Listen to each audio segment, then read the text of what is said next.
Boa noite a todos, sejam bem-vindos. Essa é a minha primeira transmissão ao vivo aqui pelo YouTube. Estou fazendo de forma simultânea aqui no YouTube e também no Instagram, por isso que às vezes eu vou olhar para outra câmera. Sejam bem-vindos. Hoje a nossa live será sobre a triagem da Covid-19 no consultório e o que sabemos sobre perda auditiva e essa doença. Essa live faz parte de uma série de lives chamada Covid-19. A primeira foi na semana passada sobre vacinação. A gravação está disponível tanto no Instagram quanto aqui no YouTube, no canal Escute Bem aqui do YouTube. E a próxima, que será na semana que vem, será sobre biossegurança, né? Na live de hoje, eu falarei sobre os sinais e sintomas da Covid-19, como fazer a triagem da Covid-19 no consultório e vou também mostrar uma pequena revisão bibliográfica que eu fiz sobre essa doença e a perda auditiva. Então, fique por aí que você vai ver muita informação interessante. Pessoal do Instagram, se vocês puderem me assistir lá pelo YouTube, eu vou compartilhar algumas telas, algumas imagens, e eu acho que vai ficar bem mais interessante. Bom, vocês podem estar se perguntando por que essa live, né? Por que esse tema, por que essa live? Bom, coincidentemente, só no mês de dezembro, eu recebi 4 mensagens de diferentes colegas pedindo informações sobre o mesmo tema. Qual era esse tema? O que eu devo fazer, ou qual é o protocolo para atender pacientes que estão com suspeita de Covid, ou então que estão com Covid e precisam da minha assistência? O que eu, profissional da saúde, posso fazer até para ajudar nesse processo de identificação, orientação ao paciente? Então, diante dessas perguntas, eu fiz uma pesquisa no site da Anvisa e descobri algumas informações interessantes, e é isso que eu trouxe aqui para compartilhar com vocês. Vamos lá. Eu vou mostrar aqui, primeiro, o site da Anvisa.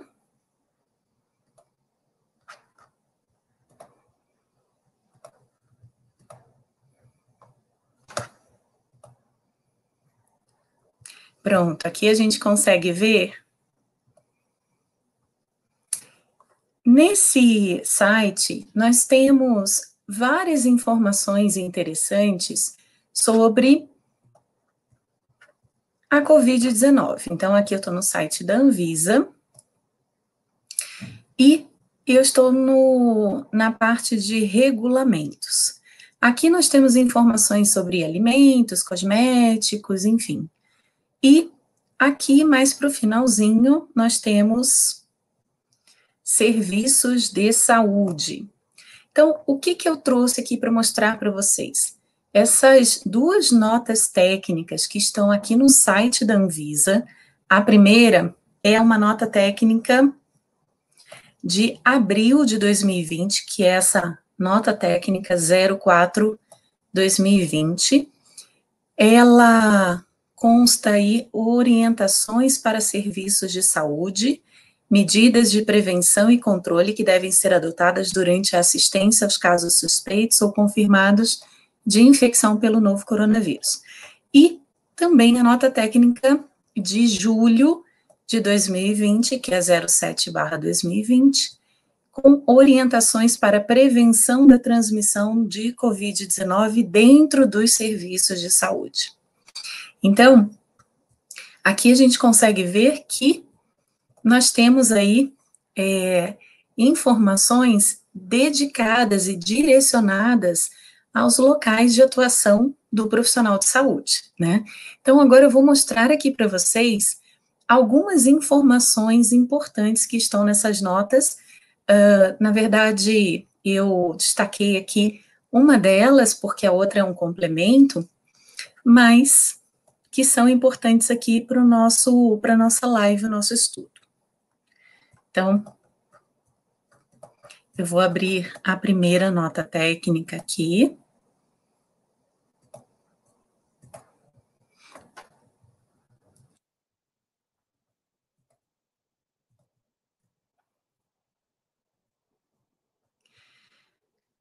Ok.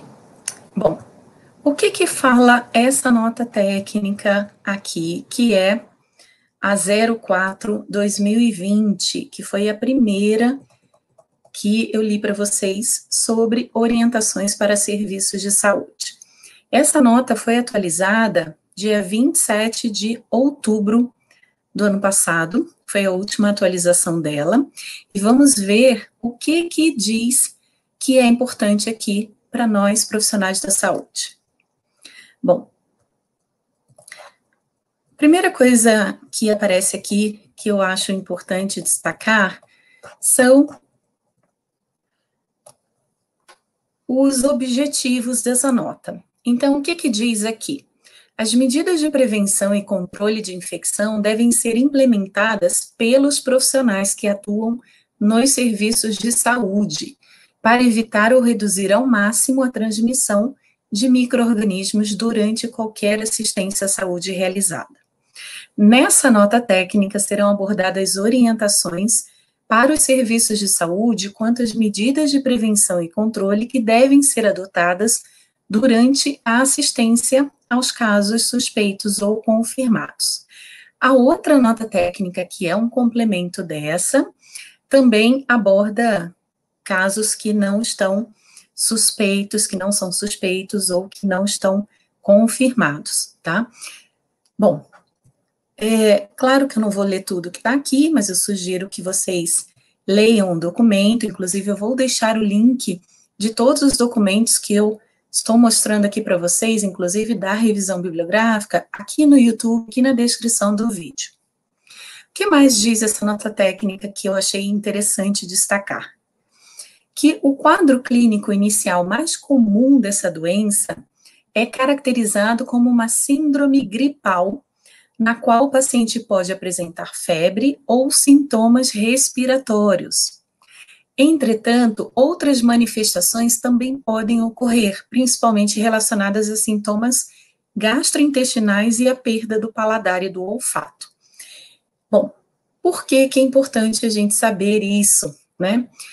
Claro que nós estamos falando aqui de informações genéricas dadas pela Anvisa, né, que é o nosso órgão da vigilância sanitária, que nos dá essas diretrizes aqui no Brasil, mas é importante para que nós possamos incluir aí no nosso protocolo de triagem dentro do consultório, tá? O que mais diz essa nota? Que até o momento, os sinais e sintomas mais comuns da COVID-19 incluem febre, tosse e falta de ar. No entanto, outros sintomas não específicos ou atípicos também podem incluir cefaleia, calafrios, dor de garganta, diarreia, anosmia, hiposmia ou ageusia.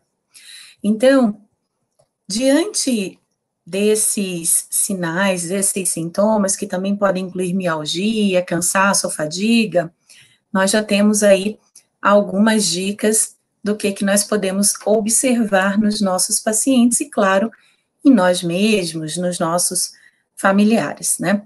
Eu também achei interessante destacar nessa nota que, além disso, os idosos com Covid-19, e aqui eu chamo a atenção para esse público que, na verdade, costuma ser o público que nós mais trabalhamos, né, dentro da audiologia especificamente.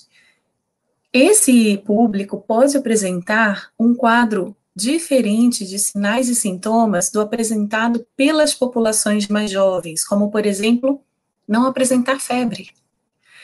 E outras manifestações clínicas extrapulmonares também podem estar associadas a essa infecção. Alterações cardíacas, renais, gastrointestinais, neurológicas, hepáticas, endócrinas e dermatológicas. Então, nós vimos aqui que podem aparecer diferentes sinais e sintomas. E, por fim, que eu trouxe aqui como destaque nessa nota, é o processo de triagem recomendado pela Anvisa nos serviços de saúde. Então, o que diz aqui a nota técnica, né? Ao agendar consultas ambulatoriais, ou seja, no momento do agendamento, questione se os pacientes apresentam sintomas de infecção respiratória, como, por exemplo, tosse, coriza, dificuldade para respirar. Esses pacientes devem ser orientados a adiar a consulta para depois da melhora dos sintomas. E também deve ser orientado, se ele tiver que ir ao serviço, a usar máscara, enfim, todas as medidas aí de proteção. E também, não só no agendamento, mas na chegada ao serviço de saúde. Instruir os pacientes e acompanhar e informar se estão com sintomas de infecção respiratória, por exemplo, tosse, coriza, dificuldade para respirar. Considerando que essa nota técnica é uma orientação mínima que nós devemos seguir, cada serviço pode montar o seu protocolo de triagem, e é importante que você saiba disso. Bom, então nós vimos aqui quais são as orientações da Anvisa com relação à triagem que nós podemos fazer no nosso consultório, na nossa clínica, no centro auditivo. E eu trouxe também um modelo de protocolo de triagem, que é um exemplo, na verdade, que você pode adaptar para o seu serviço, adaptar para a sua clínica, para o seu consultório. E eu vou compartilhá-lo agora aqui com você. Se você está aí no Instagram me assistindo, corre no YouTube, porque você vai ver todo esse material sendo compartilhado lá.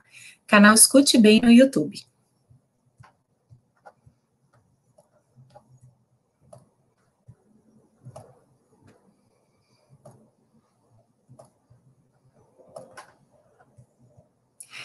Então, eu estou agora compartilhando aqui, como eu disse, um exemplo de um protocolo de triagem que pode ser feito dentro de um consultório ou dentro de uma clínica.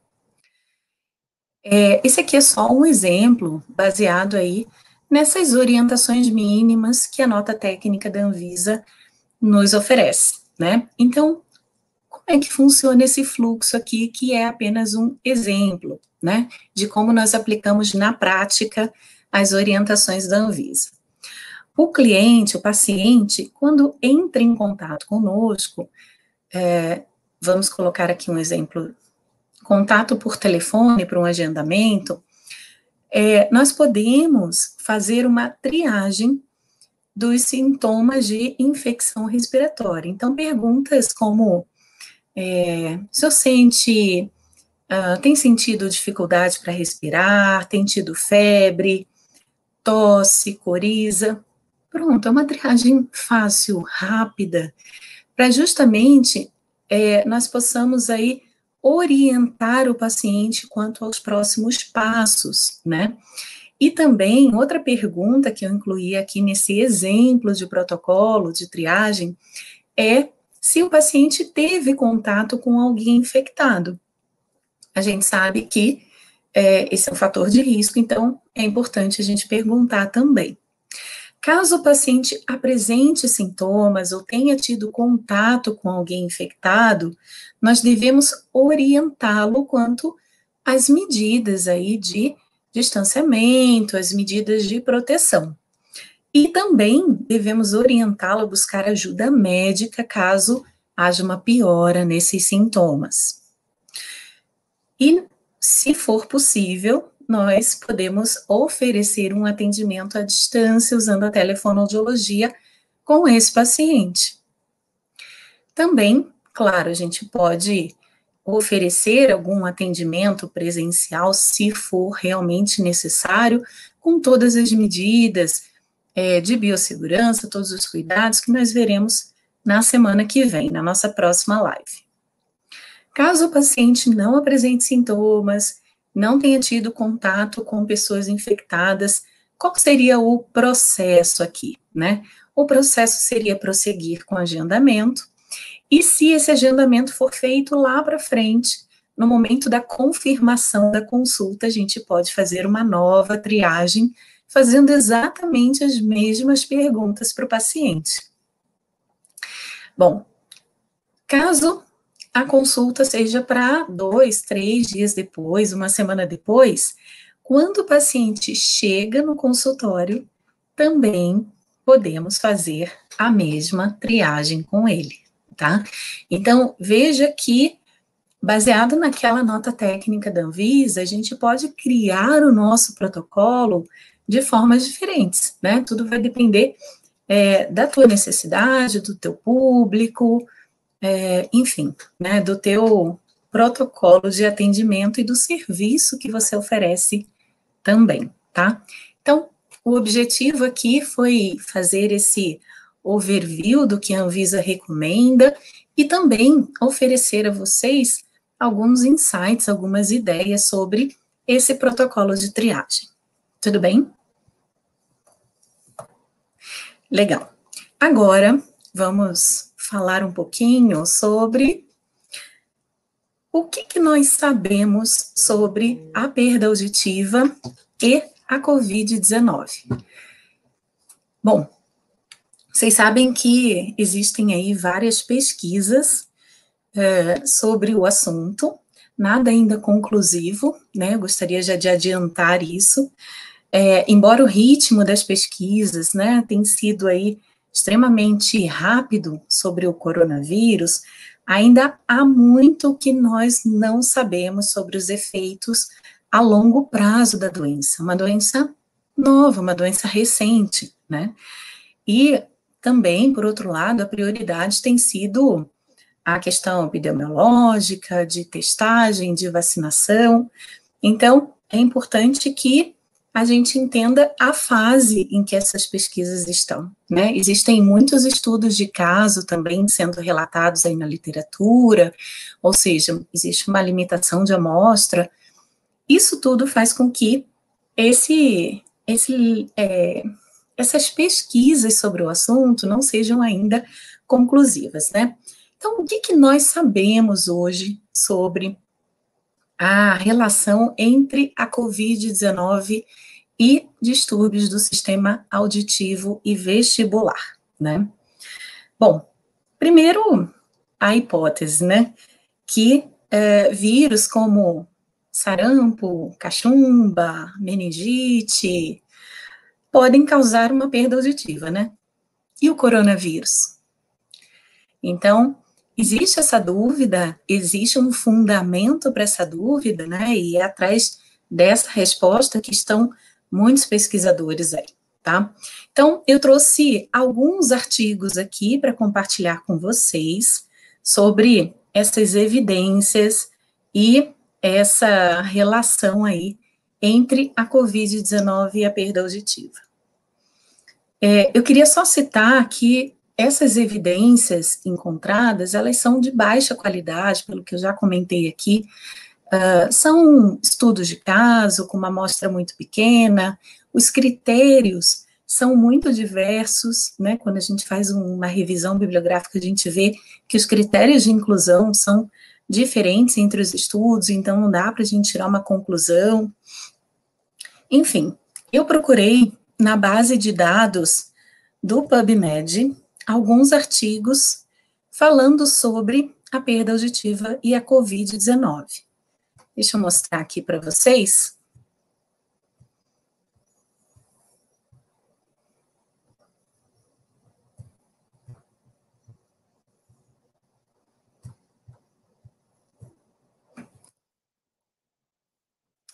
Nós tivemos aí, quando eu joguei essa pesquisa na base da PubMed, eu encontrei 74 resultados de artigos aí, desde o ano passado, né, claro, mostrando aí essa relação, tá? Então, vamos ver aqui o primeiro artigo que eu trouxe para compartilhar com vocês.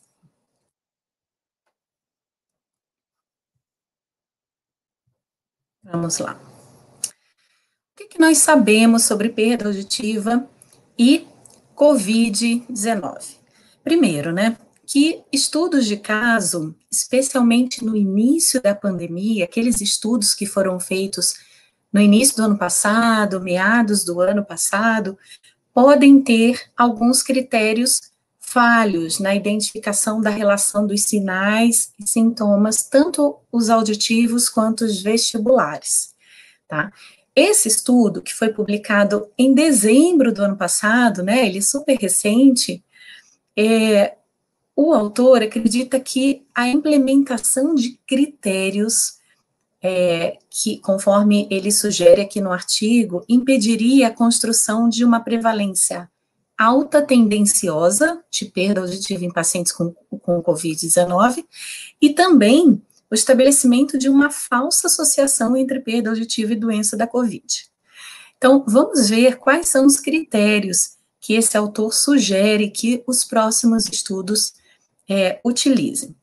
Primeiro critério seria um exame PCR, de preferência um IgM, com uma tomografia computadorizada de tórax, identificando um possível envolvimento pulmonar aí bilateral.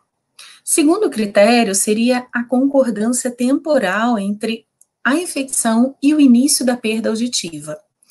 Então, estabelecer essa concordância temporal, segundo o autor, é um critério muito importante para você realmente afirmar ou não que existe associação entre a doença e a perda auditiva.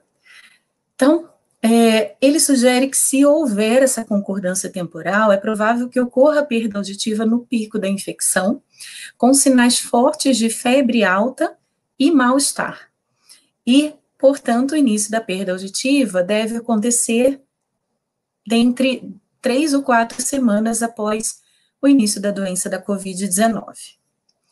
O terceiro critério que o autor sugere é que os sintomas e sinais associados devem ser pesquisados, como, por exemplo, o nistagmo. E, por fim, o quarto critério que ele sugere é que sejam descartadas outras causas possíveis de perda auditiva sensório-neural, como, por exemplo, um trauma acústico, uma perda auditiva induzida por ruído, ototoxicidade, traumatismo craniano, enfim. Hipertensão não controlada, doenças metabólicas, diabetes. É importante que todos esses fatores sejam pesquisados e seja utilizado como um critério de exclusão, para que haja uma associação exclusiva entre a perda auditiva e a COVID. Por que eu quis começar com esse artigo, né? Quando vocês forem ler algum artigo publicado, tenham esse olhar criterioso para entender qual foi o público que foi pesquisado, quais foram os critérios utilizados, né? Porque a gente vê muita publicação que não deixa muito claro aí qual foi o grupo estudado, quais as doenças associadas, né? Se teve ou não relação temporal aí com a Covid-19. Então, eu achei bem interessante começar fazendo a revisão por meio desse artigo. Bom,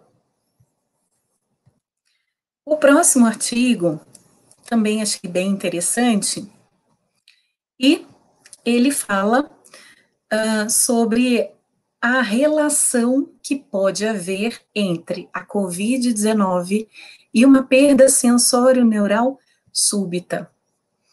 Então, esse achado tem sido estudado aí por alguns autores, eu destaquei esse artigo, mas existem outros lá na base, e esse daí especificamente foi realizado na Turquia, e foi o primeiro artigo publicado a demonstrar a relação entre a Covid-19 e uma perda auditiva súbita. O autor relatou que tanto as emissões otoacústicas evocadas transientes, quanto a amplitude, os limiares de tons puros de alta frequência, foram significativamente piores no grupo de pacientes com Covid-19 em relação ao grupo controle. Isso para pacientes com Covid assintomático. E esse autor também citou no artigo que as infecções virais podem estar relacionadas à perda auditiva sensório-neural súbita e que, portanto, é plausível pensar que a Covid-19, sendo uma doença viral, também pode ocasionar a perda auditiva sensório-neural súbita. Então, ele tenta comprovar essa hipótese que tem uma lógica e tem todo um embasamento teórico de muitos anos. Bom, como eu já disse para vocês, eu vou deixar aqui na descrição do vídeo todos os links de cada um desses artigos que eu estou comentando aqui com vocês.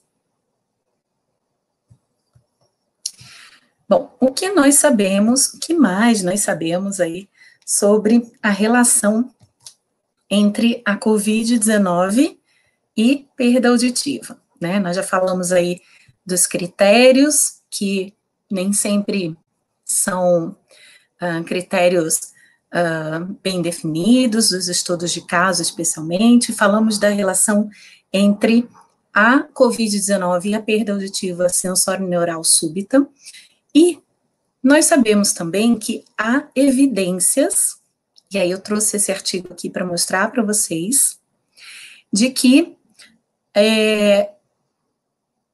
distúrbios otológicos, especificamente a perda auditiva, podem fazer parte do espectro clínico da Covid-19 e podem, em alguns casos, sinalizar o início da doença. Então, esses autores fizeram uma revisão sistemática com 62 artigos e identificaram que o vírus da Covid, a SARS-CoV-2, pode ser uma causa provável de infecções de orelha média e, consequentemente, de uma perda auditiva sensório-neural secundária à disseminação do vírus aí da orelha média para a orelha interna. Então, esse seria o terceiro ponto que nós encontramos aí na literatura e que os cientistas estão pesquisando, que seria a sensório neural por meio dessa disseminação do vírus da orelha média para a orelha interna, além da outra, que é a surdez súbita, que nós vimos anteriormente. Bom, o que mais que nós sabemos aí sobre a relação da Covid-19 com a perda auditiva? Falando um pouquinho agora do zumbido. Vamos lá. A presença de sintomas otoneurológicos subjetivos, como, por exemplo, zumbido, distúrbios do equilíbrio, podem afetar pacientes com Covid-19. Então, os autores desse artigo conduziram um estudo multicêntrico que incluiu aí 15 hospitais italianos em diferentes regiões do país e aplicaram um questionário online a 185 pacientes. Esse questionário tinha 10 itens e foi desenvolvido para identificar a presença de zumbido e distúrbios do equilíbrio em pacientes com Covid-19.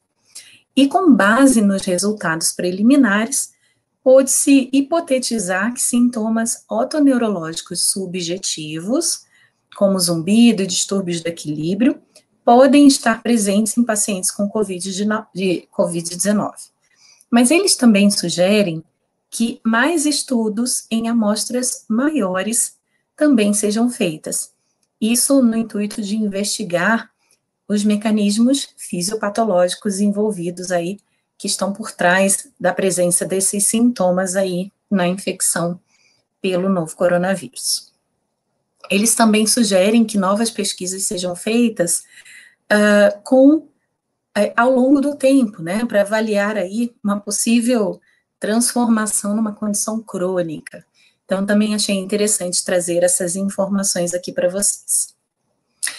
E eu também encontrei um artigo que eu gostaria de compartilhar, também achei interessante, que fala sobre os sintomas posteriores à internação hospitalar. Então, vamos lá. Nesse artigo, os autores estudaram 138 adultos Todos eles foram internados num hospital no Reino Unido devido à gravidade dos sintomas do Covid, e após a alta hospitalar, esses pacientes foram avaliados em torno de 8 semanas. E a avaliação incluiu uma história clínica detalhada, perguntas sobre audição, zumbido, e mais de 1 em cada 10 pacientes relataram alguma alteração em sua audição 8 semanas após a alta hospitalar. Então, eu fecho aqui essa pequena revisão com esse artigo que eu achei interessante, porque ele nos mostra duas coisas, né? Primeiro, que nós precisamos ficar atentos aos sinais e sintomas ao longo do tempo, não só durante a infecção, né? Mas nós temos que estar atentos aí depois desse período. E também nos chama atenção aí para a incidência, a gente precisa acompanhar, porque segundo esses autores, mais de 1 em cada 10 relataram alguma alteração. Então, a gente precisa de novos estudos e acompanhar a longo prazo aí como esses sintomas irão se comportar aí na nossa população, né? Dividindo aí a população por idade, por doenças, comorbidades, enfim, a gente tem uma série de pesquisas aí ainda para fazer, né? E para finalizar, eu gostaria de compartilhar com vocês também duas questões que são avaliações empíricas, né? Não foram encontradas na base de dados do PubMed, mas que nós vemos aí na prática, tenho conversado com vários colegas que também relataram isso. Quais são elas, né? Que são algumas evidências empíricas aí que nós encontramos no dia a dia, na nossa prática clínica.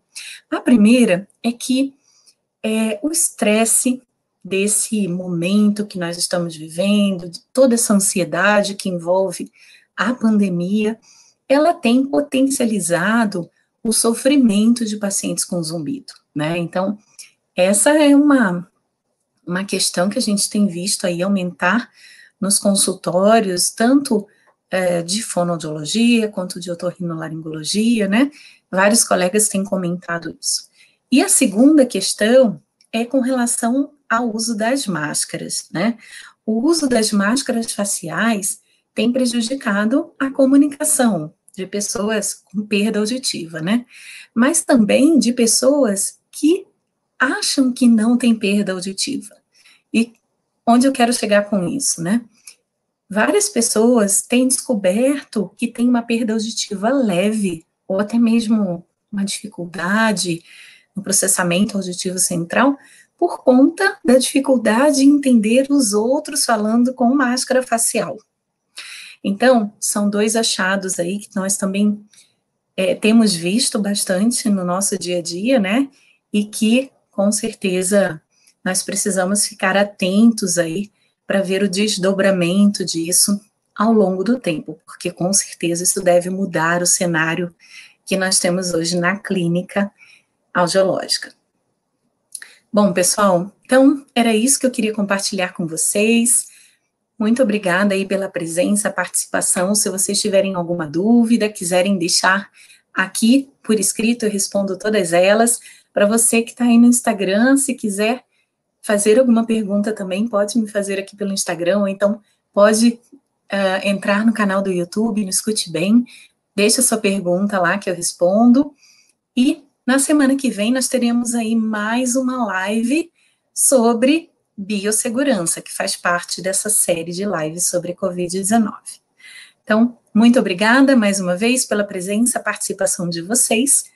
Nos encontraremos aí na semana que vem. Espero que tenha sido útil para vocês esse vídeo, que as informações tenham sido interessantes. E eu peço, caso você tenha gostado, que você dê o seu like no vídeo, compartilhe, faça seus comentários, para que mais pessoas possam ter acesso a esse conteúdo. Muito obrigada e até semana que vem.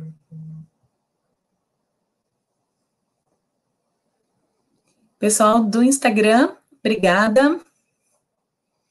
Obrigada pelos comentários de vocês, espero que vocês tenham gostado. Na semana que vem a gente se encontra aqui para mais uma live sobre biossegurança. Obrigada.